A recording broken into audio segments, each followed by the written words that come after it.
go.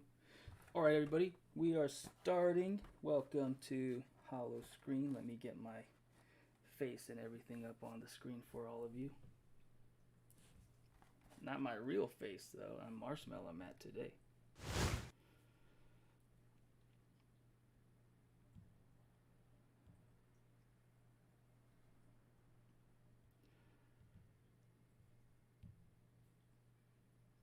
Now I'm Marshmallow Matt. Wait, hold on. Now I'm Marshmallow Matt. There it is. All right. So, welcome everybody to the second HALLOW-SCREEN open mic event, Nervous Ghost Press. We are excited to have you all with us. We're excited to be back. Another Halloween, another day to dress up, be scared, be who you are, and be who you're not. And we always wish and hope that, oh my gosh, I can't see my notes. That's okay. We hope everybody is happy, healthy, and warm. As always, we are here to celebrate the arts, celebrate each other, celebrate our traumas, our generational traumas, everything we carry, the darkness that we turn into beauty. I have this cool cup here with skulls and roses, and it says there's much beauty in darkness. And if we don't have art, I'm not sure what else is beautiful and dark at the same time, and music, painting, and everything that we do together. So welcome everybody. We have an intimate lineup today. We have some friends, some new friends, friends of family, family of friends, family who became friends, and friends who became family, whichever one sounds nicer. And before we continue, and I read a cool little Halloween poem that I wrote for us, remember to stay connected.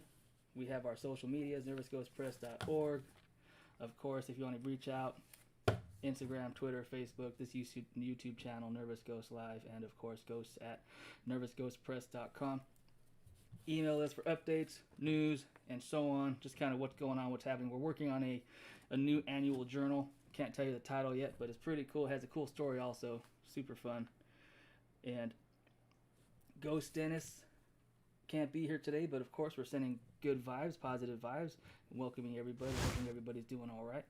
And this is Ghost Dennis, in case you are wondering what he looks like, right there. He actually has long hair in real life. This ghost has no hair in real life. But we at Nervous Ghost Press, and with those that we work with, those that we associate with, our friends, our families, we advocate for our communities, and we want to grow all of our communities through art and through self-expression, through love, through hate, through sadness, through happiness and excitement, and everything that's in between. We know that, and we feel that writing saves our lives. It saved my life. It saved yours. I know it. I feel it. And if we can come together, if we can do this, if we can have a space where we can share our lives and the ups and the downs and the in-betweens, I'm not sure what we can't do. And so, welcome to HALLOW-SCREEN 2, and I will read. I'll get us started. All right. Absolutely. Let's see where.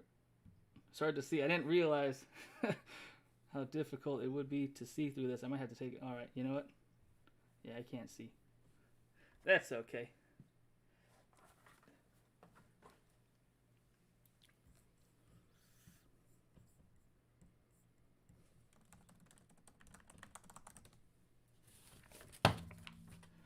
All right. Hold on. Let's see. Where am I? Oh man, I messed up my hair. That's all good. All right. So this is Untitled. It's my Halloween poem. There is a monster inside your head. It waits until you go to bed. And while you're up and out the door, it's having dreams of you instead. With watchful eyes, and it peers unseen, there's nowhere left except your dreams to face what's never less or more, and teach this beast who you have been. If ghosts would speak and sing aloud, and memories not lost but found, the windy circus hits the shore to celebrate in perfect sound. You see, there is a monster in your head that waits for you to go to bed, and while you're up and out the door, it's having dreams of you instead. All right, so let's get our first speaker, our first reader, our first performer up here. We have Garrett. Garrett, share a little bit about yourself, anything you like. Let me turn on your audio and your video and get rid of mine. We see Mimi first, but Garrett, once you start talking, then you're up.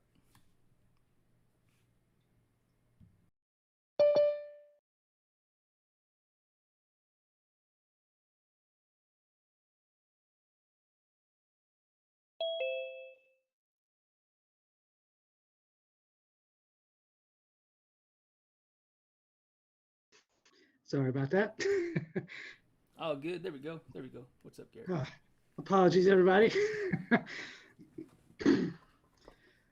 Okay. All right. All right. Sorry about that. Okay, I'm back. um, Garrett Devon here. I think the last time I was here, I actually played a song on my ukulele, but my voice doesn't have quite have it in me today to do a song, so I thought I'd try something a little different for me.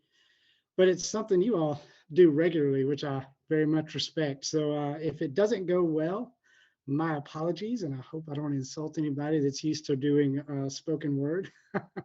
um, so I was going to do the lyrics from one of the songs off my EP. It's called Adam the Astronaut, Part 2, Splitting the Atom. I am Adam the Astronaut, the human meteor, the event horizon just ahead of me. I feel it pulling me apart, gravity stretching my feet out by the molecules. Do I feel some pulse? Do I see my old dirt roads? Are we all just headed back home?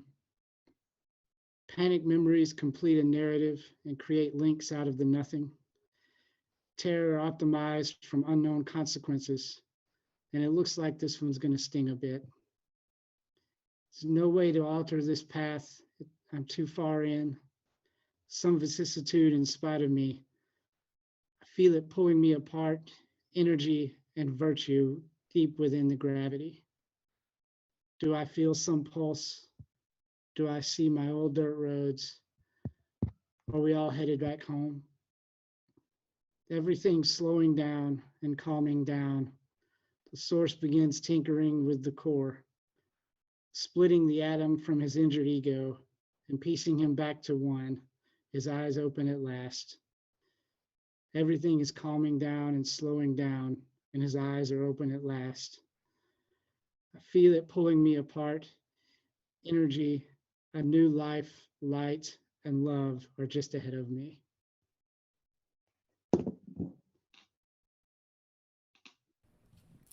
Thank you, Garrett. Thank you, And everybody. just very before I comment, I have to, oops, do something over here. I need to remove you. Learning process. Here we go.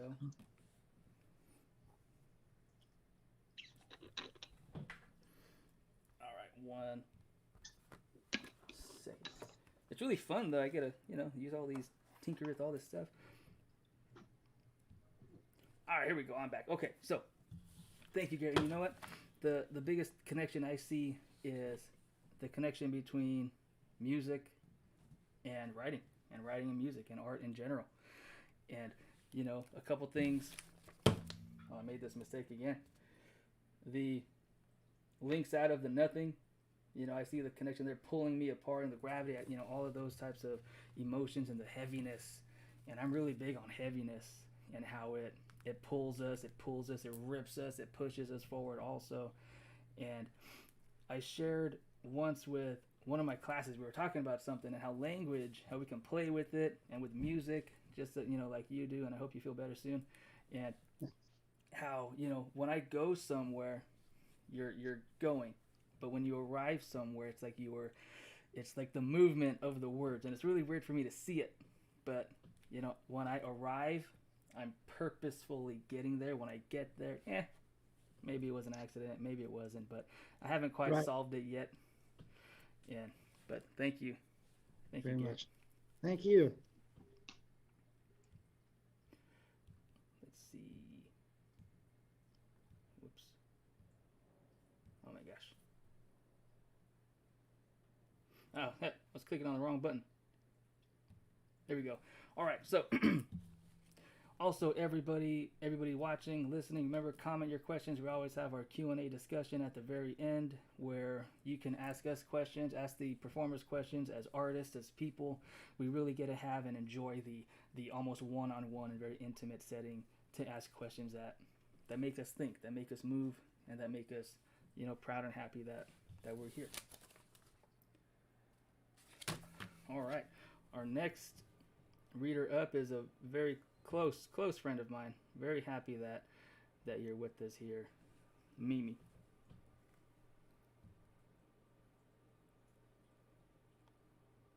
Great. Thank you so much. I would like to say I also opened the YouTube so I can see your dope mask. How'd you make that? Please tell me that's more than just a piece of paper. No, it's from the store. It's a DJ dude, but now it looks like a skeleton kind of. Oh man, it looks great. um, and I just want to say how happy I am to finally get to Nervous Ghost Press, your open mic, and I will be back for more. And just a caveat that after I read, I don't want to miss anybody, but I have poor time management. So I'm going to go into the Zoom on my phone and take you with me as I proceed. So thank you so much, Matthew and Dennis, for holding this space. And it is great to see your beautiful faces. And I'm happy to be a part of this on the hallowed eve of what in Detroit is known as Devil's Night, which is where I'm from originally. So I always have to acknowledge that this was Devil's Night. And it used to be quite devilish. But everything changes, eh? So I'm going to read you 3 things about ghosts, because this is Nervous Ghost. Suddenly it got cold. Does a ghost give milk, succor, sentiment? Oh, that in plenty. But an embrace with what? Arms does one go to greet? Visitation is the passive order by which one is graced. Note the singular one. Ghosts are selective narcissists. All eyes on them before they will materialize. Look at how I'm speaking, like a real bigot. Group all of them together as if they obey anything other than their own whim, which is close to wind. Meaning, I know the subject. I was raised by a ghost. When he died, nothing changed. Did you know you could eat a ghost? So no calorie, you can live on a steady diet. A father's absence proves ghosts are real. A mother's abuse teaches monsters love. Sibling competition gets fed. A promise unkept is, after all, something still unbroken.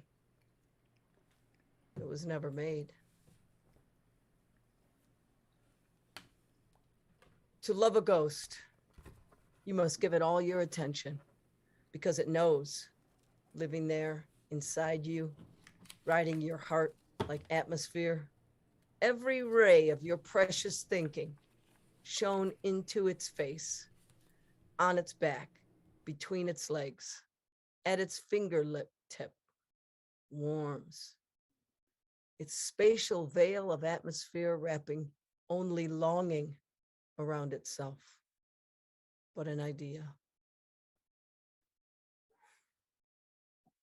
Thank you. Thank you, Mimi. Thank you. And you know, the idea of ghosts, which is really, I'm glad you did it, because you know, Nervous Ghost Press, that's what we did, and us here, right? We all have nervous ghosts in us. We're all ghosts. We all have ghosts, and ghosts are real, and monsters can love. I think that was, you know, very impactful, and I miss you. Good to see you, Mimi. Thank you. All right. Up next, we have. Let me get a quick bio here. We have Eric Devon. I'm gonna take this off. I can't see. I'm gonna be regular Matt. Eric Devon is a father, poet, author, educator, and co-founder of Innate Divinity Books. He has 3 self-published poetry collections, most recently The Beauty of Dragons. A new title is forthcoming. All his poems are cracked teeth, dusty yellow and receding gum line lying limp on waxy, bright white paper, speckled red. Thank All you. right, Eric, whenever you are ready. Thank you. Uh, what a dramatic intro. I forgot part of that bio. Uh, Mimi, I love happy accidents. And the when you read finger lips instead of fingerprints, and then you quickly changed it, I thought, but what would finger lips be? That's interesting. I love happy accidents. Thank you. My first time with Nervous Ghost. I'm happy to be here. If I may, I'd like to share my screen really quickly. I have one poem. Um, that is not the poem. Do we see on the unexpected passing? Is that okay? Good. We have the right one. Excellent. So, uh, my dog is a country song. My dog passed away. Uh, this happened a few months ago, and as I was dealing with it, I ended up writing a poem. So I've still been reading the poem because I really like the poem. My dog's name was Quiz.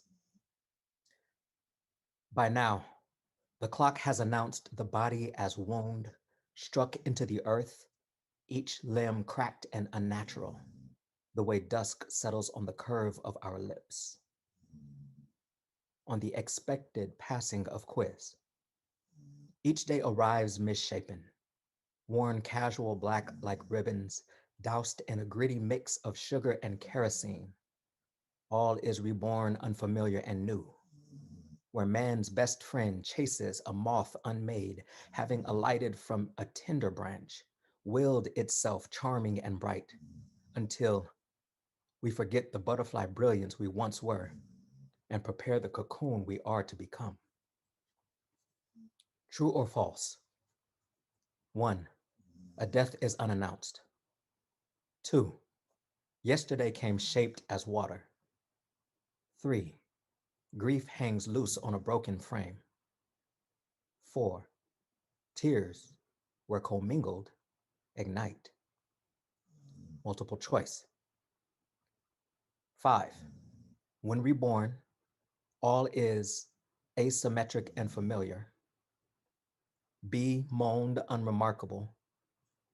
C, the chrysalis left in place of what was.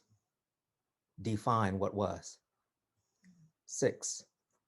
During the chase, A, moth is unmade.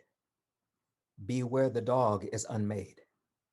C, how a branch is unmade. D, emphasize man, unmade. 7. In the hours after, you will yourself, atypical charm, belong to the light, see-through, finished, transparent, deformed cocoon.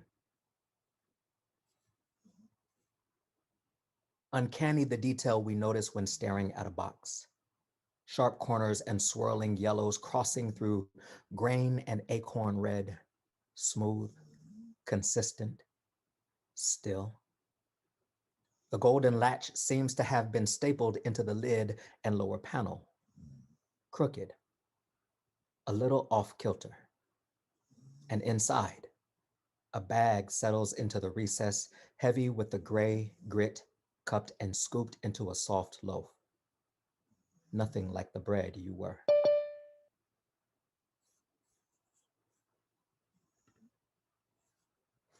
Thank you.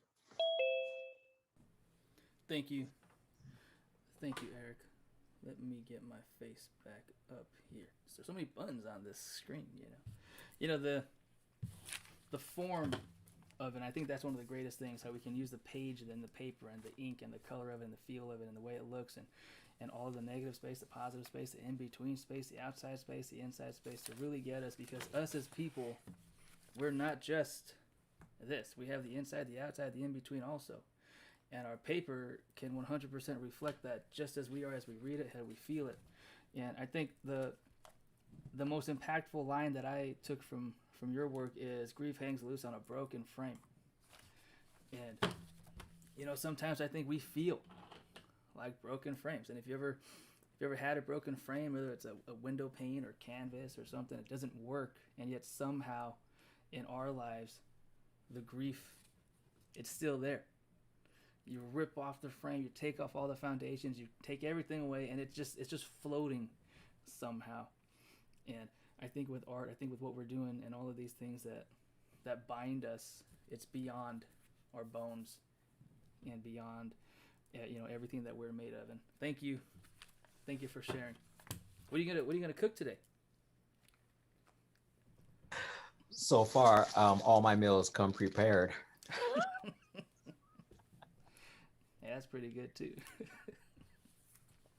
All right, thank you, Eric.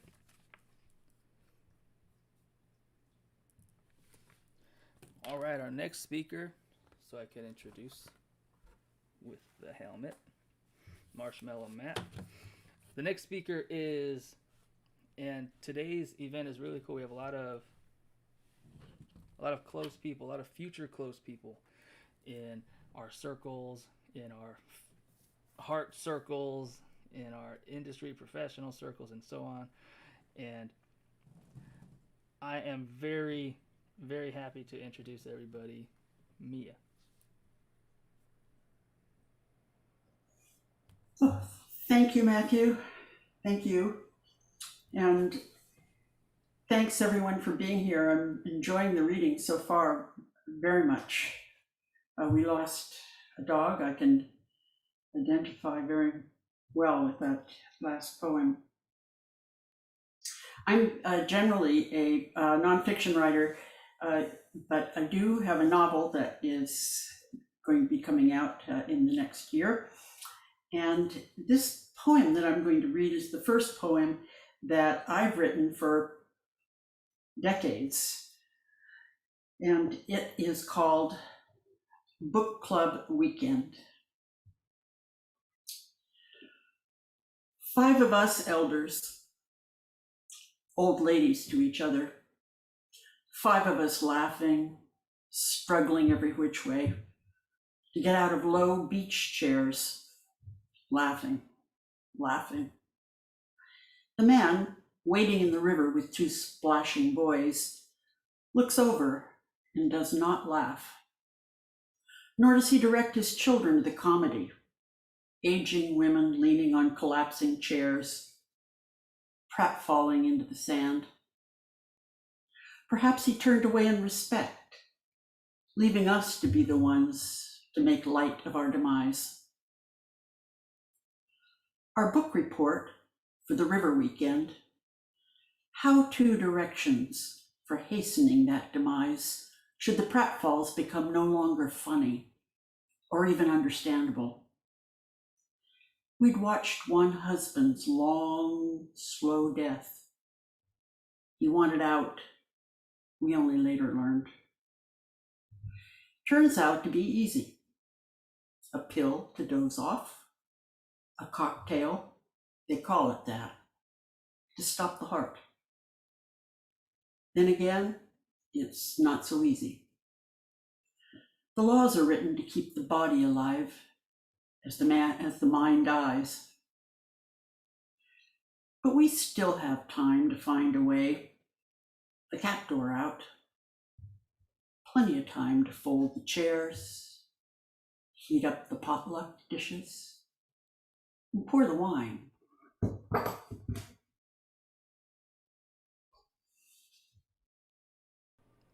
Thank you, Mia. We get to be on the screen at the same time. So look, my hair's all crooked. So, Book Club Weekend. I like that title. And also, I know you mentioned it was the first poem in a while, and I'm glad. And now I want more. I want more poems more often. And I've been trying to, read a Mia poem for years and years and years and years and years. And I finally get to listen to it, and it's amazing. And the line with keep the body alive. The law is meant to keep the body alive as the mind dies. And, we have time. And this idea of time is something that, I don't think of often, but every once in a while I think of more and more. And it's strange how time is different up here than it is here, and how it's connected, but also so strange. And So I'm thinking, I like when writing makes me think. And thank you, Mia. All right. Up next, we have Samuel.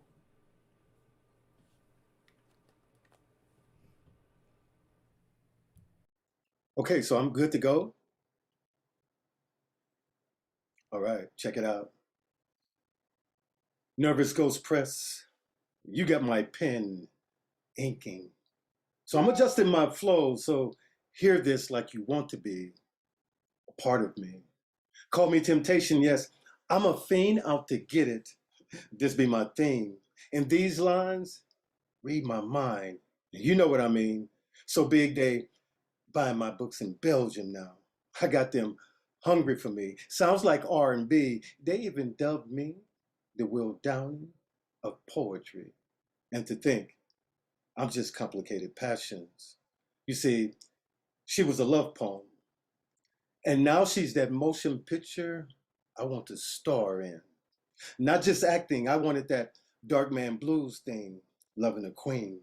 I wanted to hero myself in, taking chances, loving her like she wants to be. So I told her, take this like you own me.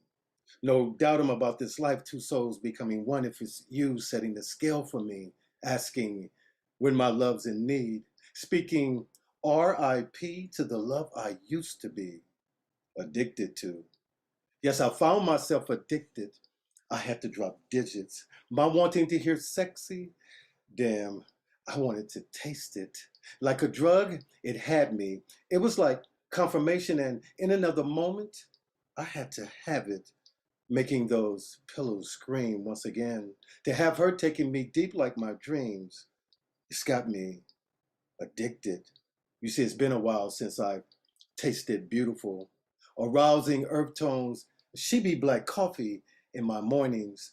Her essence flows through me. I tell her she's that preview to my pain. We love hard. Have you ever felt black rain? I could never let her go. She tells me the same when she says, I'm your fiend, dark man. She's off the chain. Call me the Mackin game. I'm just hungry for her love. I show her Samuel's rain. Thank you.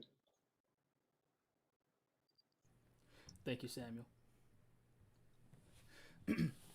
that was awesome. The movement, the flow, and I put here complicated passion. I think that sums it up, pretty well. Complicated passion.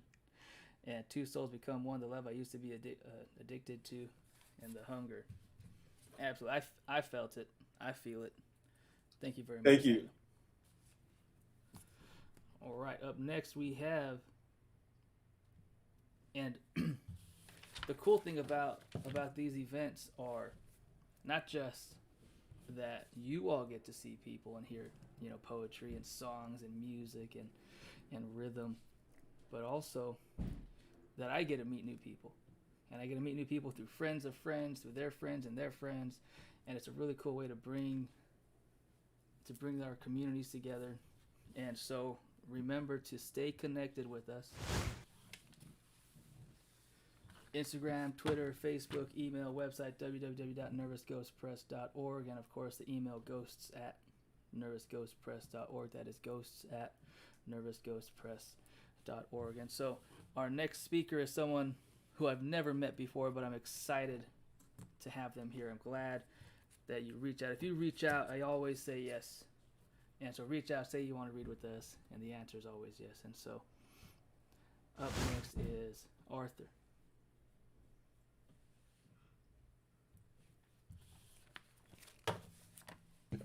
Hey everybody, it's good to meet you. My name is Arthur Kezakian. I'm a poet. I'm a teacher too. I teach at 4 community colleges right now. I'm working on a manuscript, and I'm gonna read a poem that's kind of in transition. It's like I can read it out loud, but I don't know what the form on the page looks like yet. So far, I'm pretty amazed by the poems that I've heard, And I kind of want to, Mimi read a ghost poem, and I thought, I'll just follow that up with a ghost poem and kind of engage in the Halloween conversation today.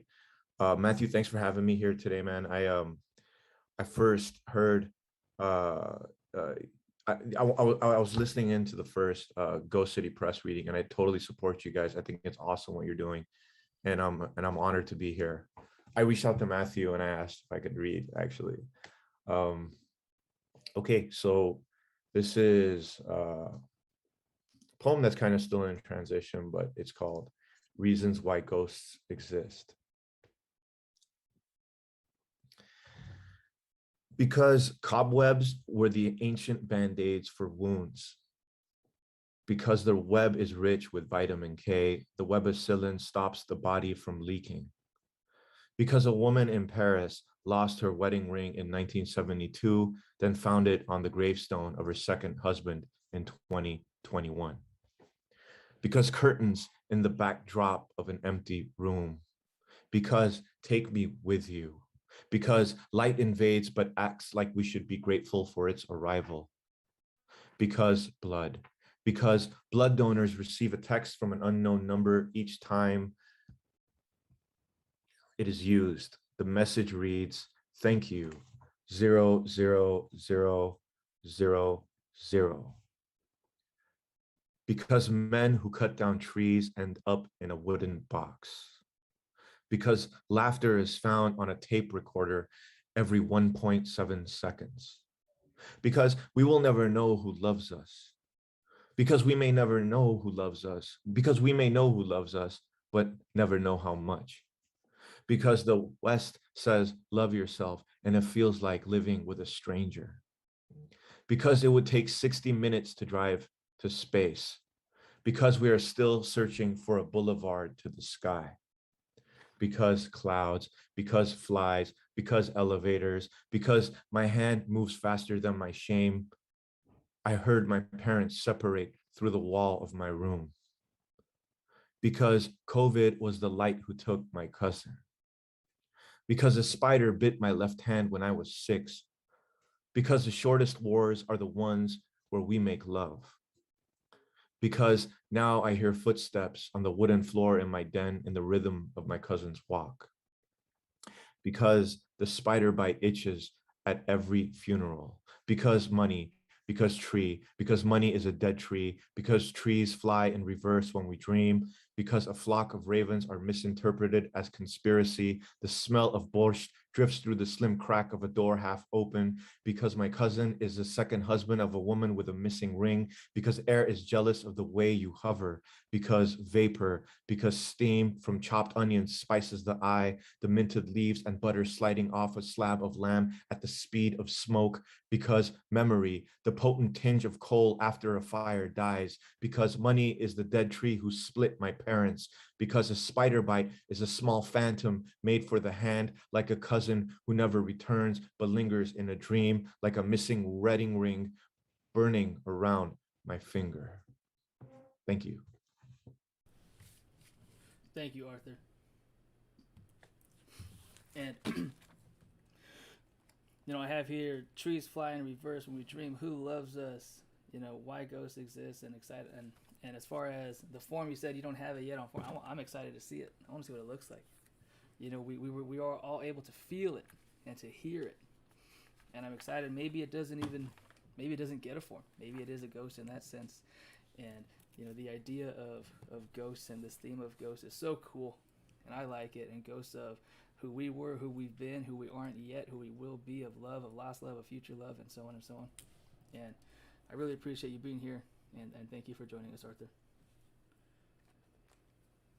All right, so up next, we have our editor-in-chief, Dennis, who was Ghost Dennis, but now he's Human Dennis. And one of these days, I'm going to figure out how to get Dennis to be in this little bottom square here. But right now, Dennis will be on the big square. All right, Dennis, whenever you're ready. All right. This poem, I wrote it one night, just feeling the groove like we all do, and then it just keeps coming on the page and you just can't stop. And you just have to keep following that voice. It's kind of like those thoughts that you get when you're going to bed, and those are the best thoughts you've been waiting for. But you were doing your shit, you were suffering, you were thinking about other stuff, and also living life. It just comes to you then. And it came to me just like that, and I couldn't ignore that voice. So this one's called Love in the Time of Coronavirus. It's a kind of like a joke in Love in the Time of Cholera. So yeah, but this is what I learned.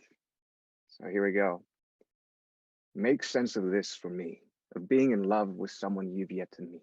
And the road we have no idea we're going alone, with its constant hurdles and overthrows that makes us wash ashore, and the times we put ourselves in rooms of hypothetical positions of what we could have done better and to do better for someone. And the mirror seems to take a vacation in showing us exactly who we try to forget we are. And photos make us out to be vampires, a history we ignore to the best of our abilities until we saved enough to admit our signature at the bottom right corner was really us after all. And the strangers we grant access to communication, and us somehow take the reins and decision of our channels, confusing our horses to dive deep in concrete. And you having the views of both spectator and victim, watching it all unfold like a car crash you can't resist to rubberneck. The thought caught in your net with the girl you're currently mounting, could she be the one? And passed you off like some common housefly, disturbing your delusional perception of life and its accomplices. As well read as you are, how much can you really accept and understand without the supposed curse of experience, as you like to put it? How funny to be caged by this silly alphabet for others to interpret. How we really are what we say, that changes with and without our end, thanks to time. And we like to think the one behind it all is diabolical and drops us off at a bus bench and then never shows up.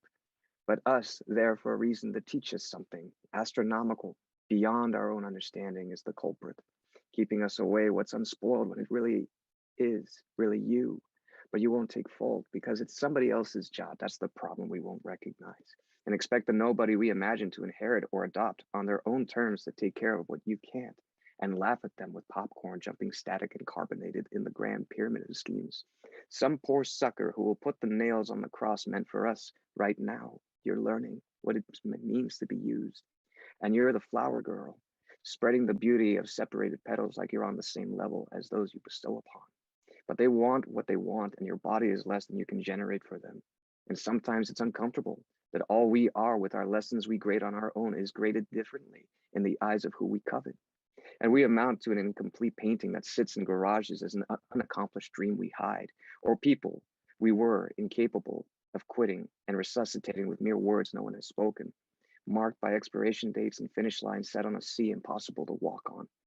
The house key given out of trust at a time you do your best to make a phantom, and you afraid that something out there will restore the course in their veins to continue their endless hunt of how they imagine the you don't agree with.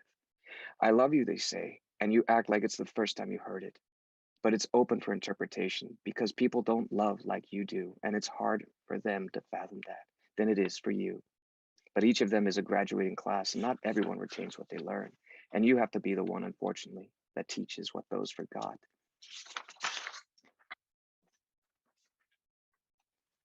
And expose everything you lack the courage to do with your napkin to your tears, telling you like an angel over your shoulder, it's okay to feel this way.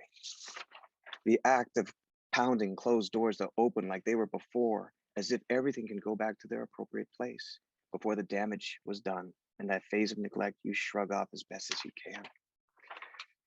Love, magnified to the fine print, takes time to build with its multitude of descriptions and passages where no one can cross unscathed, or learn a little bit of someone that stays like a birthmark to compensate for all I've learned. Walking on the backs of phoenixes, can I be true now? There is no road left other than traveling in circles. And that light that sprouts from your eyes at the time you awake makes its great rendezvous with mine. What I did to get here, I won't do again. Endings we're all trained to expect. But what if the ending continues? Something else new for both you and I, spared from any outside influence. A kind of symbol for others to adopt who come to this point like we are now. Adopting the scene we're scared of, I have your hand intertwined with mine. And this door is slowly opening as our gift for others to enter as brave as we are. Where being lost is an imaginary sentiment. And where we walk is at the same time makes the hourglass hesitate. And this is what we deserve for a story that began a long, long time ago. And here I am kissing you at the precise moment BC becomes AD as we know it. I want no facsimile of everybody I've known. I want no abyss that has no hope of touching sky. I want no bestowed mortality that grants me hints disguised as deja vu on how to find you again. I know I won't mind going through all this over and over if it's true that life repeats on replay. And I won't be the one that relinquishes this all a dream.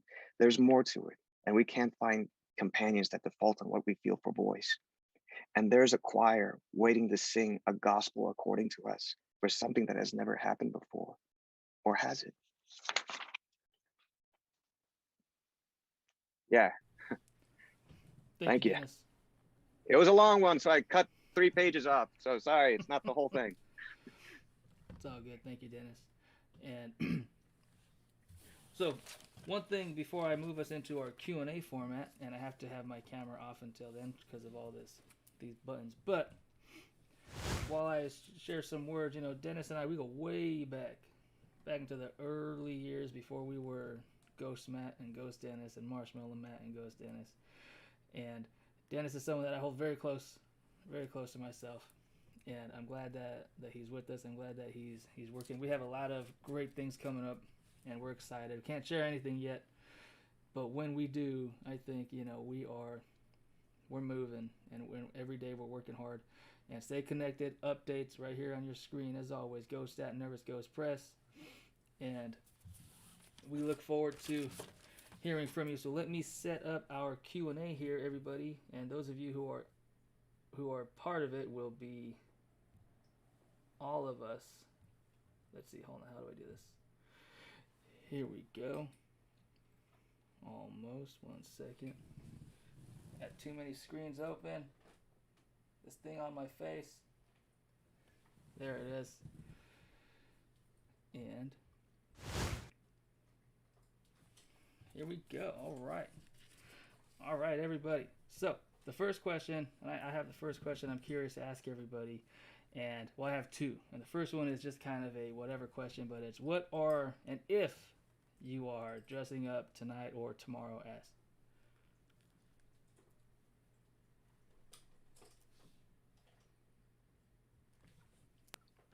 I'll go.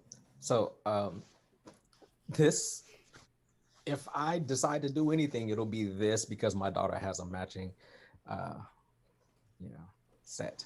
So that's about it. I mean, I did buy her some months ago just because she likes mermaids. She's obsessed with mermaids. So she has a mermaid outfit. I would have worn that, but I'm a little bit too big for it, or it's too small. I'm not sure which way that goes. Yeah, that sounds pretty good. All right, let me ask my for reals question now. Let me get this off of my head.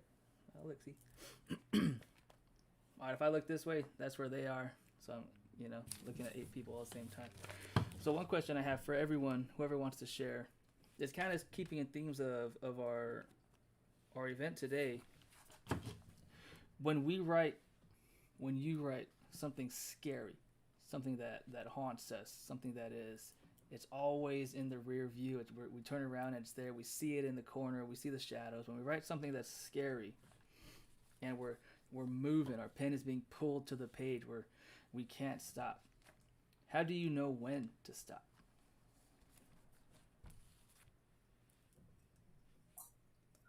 Well, I think the poem that I wrote about death, I think this is a scary thing. And I felt as though the poem needed to stop with hope, or with a space, the kind of space that we have.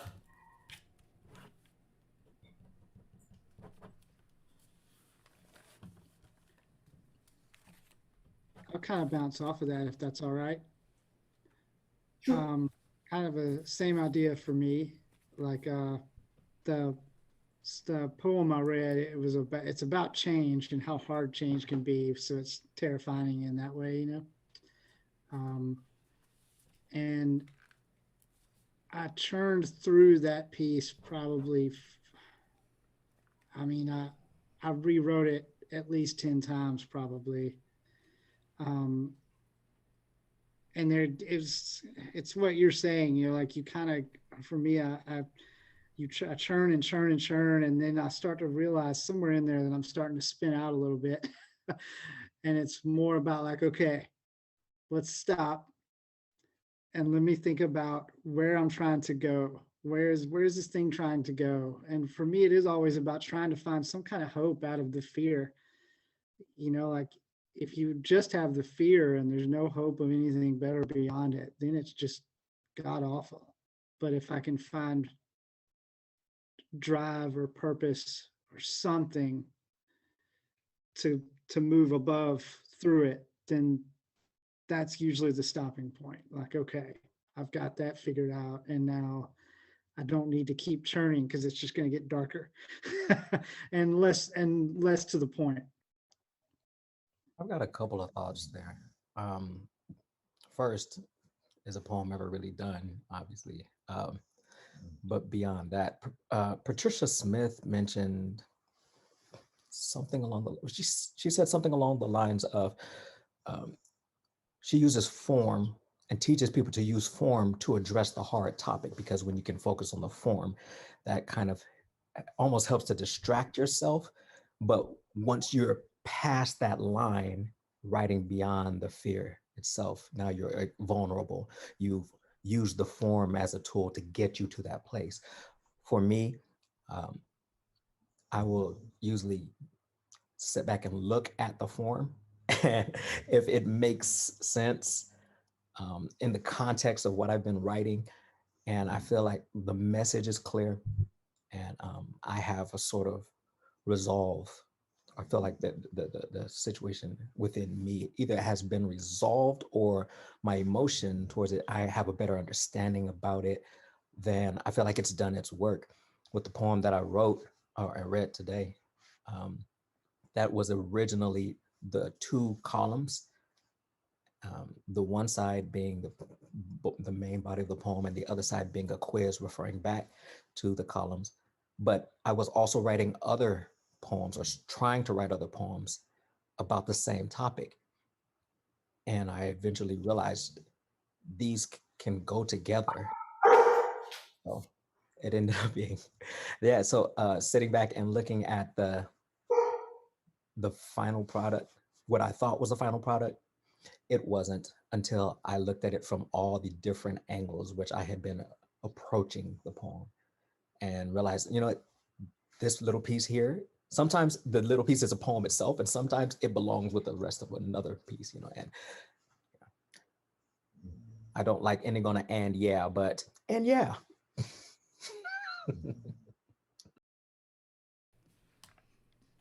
I think like there's this I kind of like, I like what Eric said. I was thinking along the same lines about having some kind of resolve or discovery from within. I kind of feel like I have to get over this fact that that I'm breeding this poem, right? Or like I'm growing this poem, cultivating it. I don't think the poem needs my help. I think the more I think that I'm doing something to the poem, my ego is still in the way. And it becomes this matter of control, and the poem is contrived. I don't know if I've ever reached a place to surrender to the pen, but I'm trying to get there, you know, trying to write with a slate of hand as much as I can, you know. Whatever I think I'm going to approach with the page is already dead. The best poems I've written have taken unexpected turns, and they've pretty much just flipped me off, said, you know what, I don't give a shit what you want. This is what, thanks for giving me the, you know, thanks for giving me the page. I'm going to take off from here, you know. So, you know, if anyone has any thoughts on how to get there, let me know. Yeah. I think that's a really good point, Arthur. I definitely struggle with like trying to control the outcome. You know, I get this idea of like, man, I'm gonna write this fucking sick, epic 20-minute progressive metal piece, and it's gonna tell this thing, and it's gonna, you know, just it's gonna do it all. And man, and then it doesn't do anything. And I've got like, I could think of 5 or 10 songs right now that are unfinished because of that problem. Like not being able, so at this moment in those pieces, not being able to let go of control. And there's my cat's ass. Thank you. Um, but yeah, I'm right there with you on that one, Arthur, man. And yeah, I second that thought. If anybody has tips on how to bypass all that, man, you shoot that my way. Okay, so I've challenged myself. I don't write in form yet, even though I'm being pushed to do so. It's going to happen one day. I just see the paper as my canvas, and then I challenge myself. I wrote a project where I actually wrote the title of every poem before I wrote it. And so that led me to write these pieces as they were coming up one after another. Um, and I just go with it. And this particular book is called If Life Were a Movie. So every poem is speaking to that particular moment, if life were a movie. But it's not. So, and I explain that throughout the whole book as I'm writing it. But I challenged myself by writing the titles first. And then I wrote another project where I couldn't use the title Her because someone else already had it. So I changed it to Here, but I used the word her in every poem because the book was about her. So I just made it that point. So you, as a writer, will challenge yourself. If you don't challenge yourself, then you have nothing to accomplish because you're the only one that you need to compete with and not other writers. So if you want to bring out the best in yourself, then you should always challenge yourself.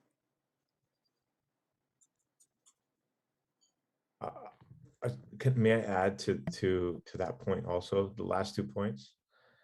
Just to continue this conversation, I kind of have a question for you guys also within this. What I'm hearing today is about, I feel like when I approach the page, it's like I'm challenged with what I believe about myself and the subject matter, right? So there's a lot of fantasies of what I think that I am that get in the way, right? Like which self comes up. So which self surfaces for you guys when you guys are writing, and why do you think that's so? What self surfaces did you say? What did you say? Yes, like which self surfaces for you when you're writing? Self surfaces. That's an interesting question. Well, I think the reason I gave up writing poetry decades ago is that a lot of the questions that you're asking were tormenting me, and language seemed like it was just, when you really got right down to it, a lie. And so I ended up, my final piece was a box, and it had in it a strawberry and a dried fish. And I felt like that was saying the poem that I was writing in words better than the words. And so then I went off into writing nonfiction. And so I think just accepting that we have these tools to do the best we can with, and just as all of you have been expressing these ideas, I think it's the best we can do, is all I can say. It's the best we can do. I think the self for me that comes up most often is the self that feels powerless.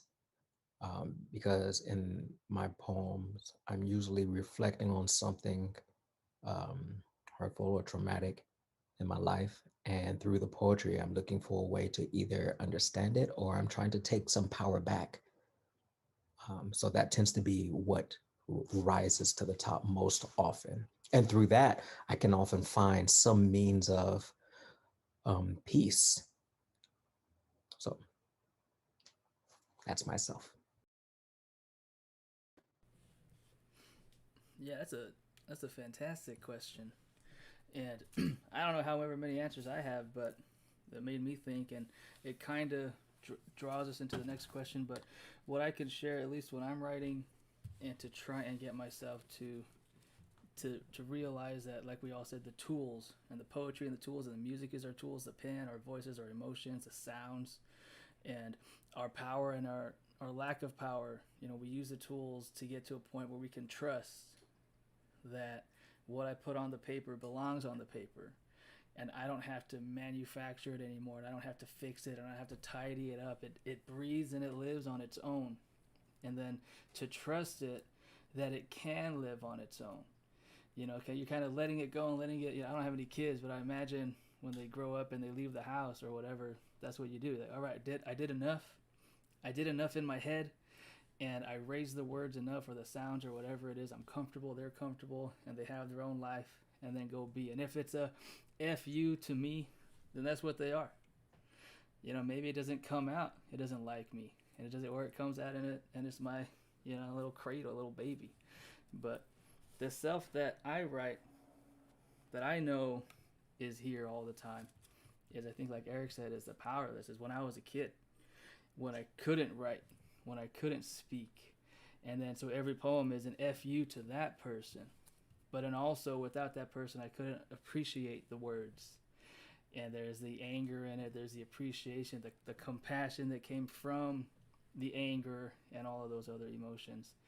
And there are still, I tell all my students every day, don't crumple up your papers, save them. And I'm over here crumpling them up and throwing them in the corner. But I think, you know, once we realize it, and I'm still working all the time, that it's a tool and it's not us. It's this. And it lives and it breathes the same way that we live and we breathe. But that does bring us to the next question that I have, kind of around form and how we, you know, kind of approach the page, approach the process. And I know some of you are more musically inclined, or you're not, you know, spoken word, poetry, and you kind of have different genres. But how do you switch between both? Or if you're used to writing prose, how do you then go to poetry? If you're used to making music and sound, and without having a piece of paper, how do you go to the paper? And if you're used to having a paper in front of you, how do you then create something without the paper? Matthew, can you hear me?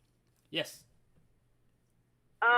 I want to say that one of the workshops I've been taking, like a lot of friends who are actors, who keep themselves in acting classes, I think even though we've gotten through graduate school, if we continue to take classes, we're keeping ourselves in practice and, you know, and trying out new things and making ourselves work. One of the things I've done is take a Lansing Poetry Club. One of the instructors is the poet laureate of Lansing, I said with my Midwest accent, the capital of Michigan. And he taught the 2-line and the 3-line form. And he said couplets, it took him 7 years of practicing couplets until he got really good at it. And he said that using form can help you drive content and vice versa. If you want to go after a certain kind of content and then use a form to help you catch it, there's a symbiotic relationship. I mean, sometimes it's free form, it's free write. It's just get it out, see what happens, make a solid paragraph of, you know, that's a full page long. There's many ways to get it out, but there's also another way to get it out, is to try to get yourself into a form and see what you can create. Form drives content, content drives form, if you choose to use that as an option. I'm loving this. I love this Nervous Ghost Press open mic, and I love the people who are reading. This is really impressive, Matthew. I thought we were going to be, you know, with a lot of your students, but I guess we're all eternal students. It's great to be in this. Thank you, Matt. Thank you, Mimi.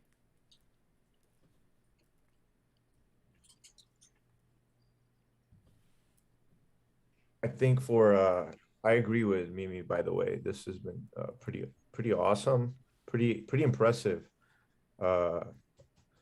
and a great conversation we're having. But to your question, man, I would say it depends on what I'm reading.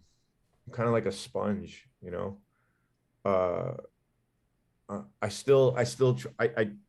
don't practice traditional form, but I practice like receive form, right? Where when I read a poem I like, first I read it for, you know, its content, right? Like to be dazzled like a reader. And then I read it like a poet who tries to capture the form within the poem. And then I try to imitate that form or like take a line and like riff off of it.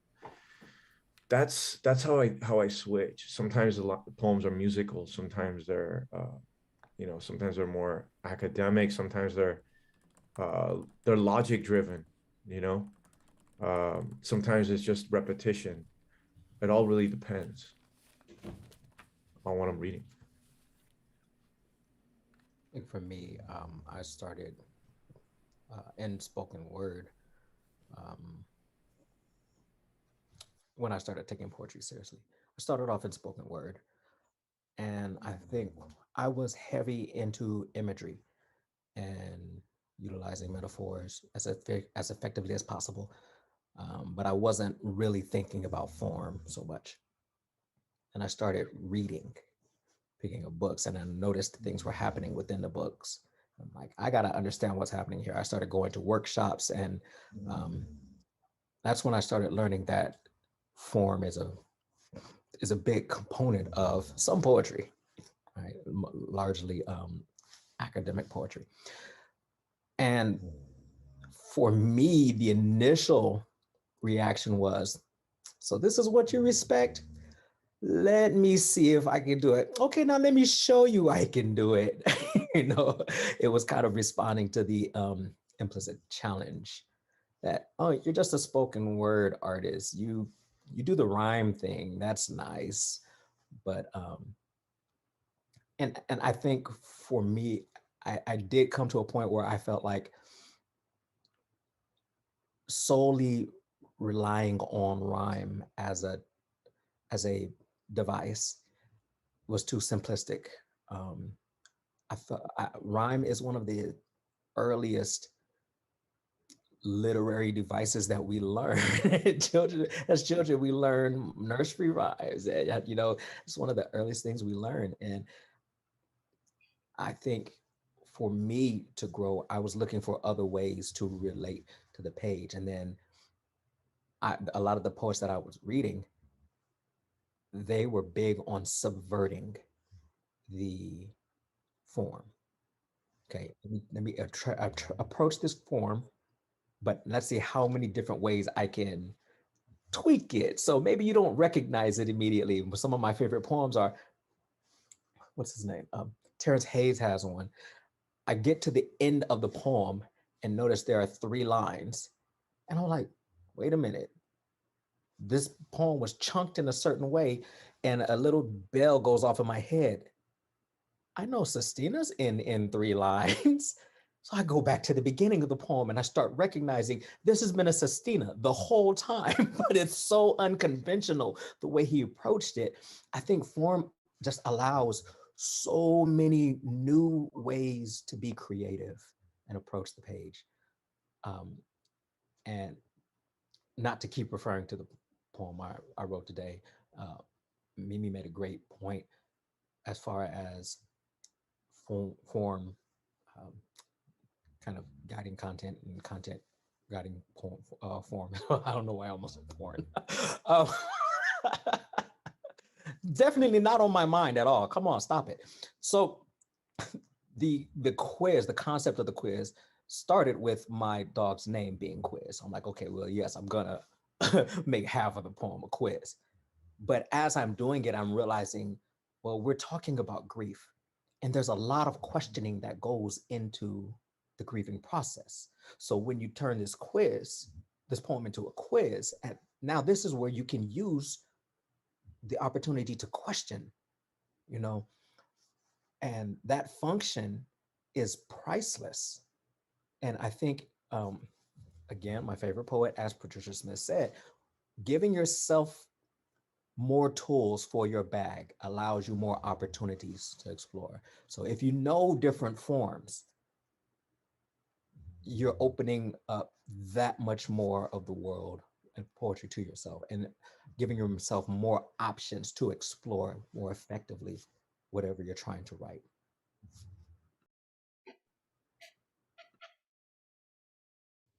think that's a really cool. It makes me think of just of how different people have different perspectives. I'm over here in Nashville, Tennessee. My cat's about to jump in front of them. There we go. Thank you. Okay. Sorry about that. Oh, God love her. Okay, sweetie. Anyway, she's like, Dad, you don't know what you're talking about. Just shut up. Just be quiet. Anyway, so here in Nashville, it's country music everywhere, and it's very traditional. And it's the different perspectives it makes me think of are like, some people would look at the guidelines as like strict rules, these forms. In particularly in like the more music area, it's verse, chorus, bridge, chorus, song done and complete. And that can feel restricting in a lot of ways, but it's also something what you're talking about of like, if you're exploring a form that you're not familiar with, it can, even if it's super restrictive for other people or feels restrictive for other people, I think it can be exceptionally creative and for someone that's new to it. Or if you go into it with that attitude of like you just, what you're talking about of like, okay, I see this form. Now, how many ways can I jack this up respectfully and make you think about what I'm doing and question what I'm doing? And then at the end, if I've done my job well, you're feeling what I want you to feel, and I have pulled you in completely. I just think it's an interesting conversation of how form can be controlling or be constricting, or it can just totally blow open things if you look at it the right way.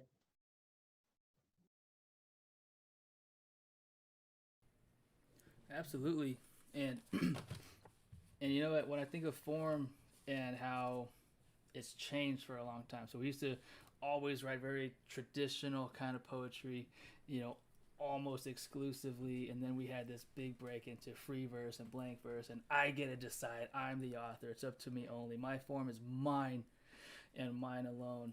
And now I imagine it's kind of like fashion, and how fashion has its, what's in, and then it's, that's what your aunt wore, your older sister, whoever, and then it comes back again. It has a resurgence, and form seems to do that today. As now we use form, like you said, as a tool, and I think form, just like our experiences and any other kind of things that we have at our disposals, are tools that we can use.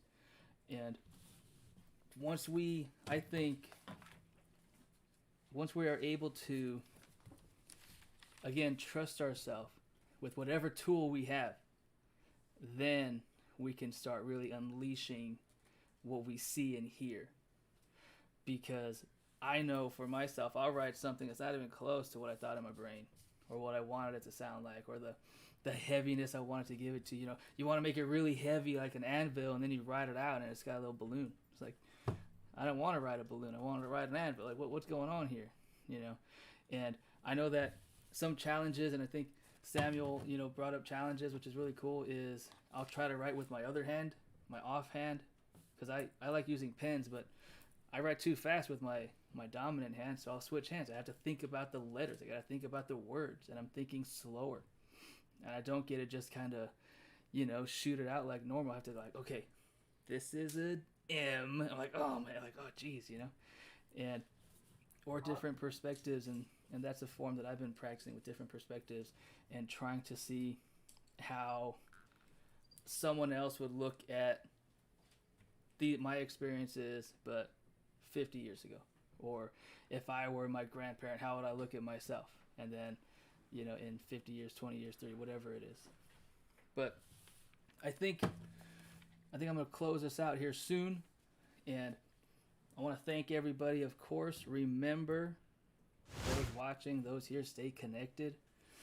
Also, I got these cool spider webs. I wanted to mention them earlier. That took me a long time. This really takes me too long to figure these, simple things out. But stay connected with us. Always email us.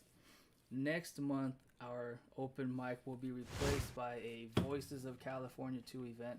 That will be on November 13th. And of course, we'll be announcing it. We're hosting it partnered with the Chills at Will podcast, and you can find that on Spotify, Apple Podcasts, I think Amazon. I'm not exactly sure, but Apple definitely. And that is where we're bringing in, a bunch of fantastic voices all across California.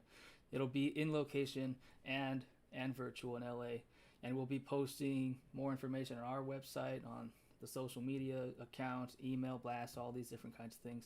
If you're curious about it, reach out. I'll be there. I think the way that it's formatted, I think I have to have my computer and the screens, but we're trying to make it in person and online at the same time. And I just figured out how to do, really the double screen and online. So I'm like, oh my gosh, but it's really fun. We got to learn together. And that's some of the biggest things that I like is the community educational aspect. I'm kind of biased towards education, and it makes me happy, keeps us going, keeps us waking up, and it keeps us hungry.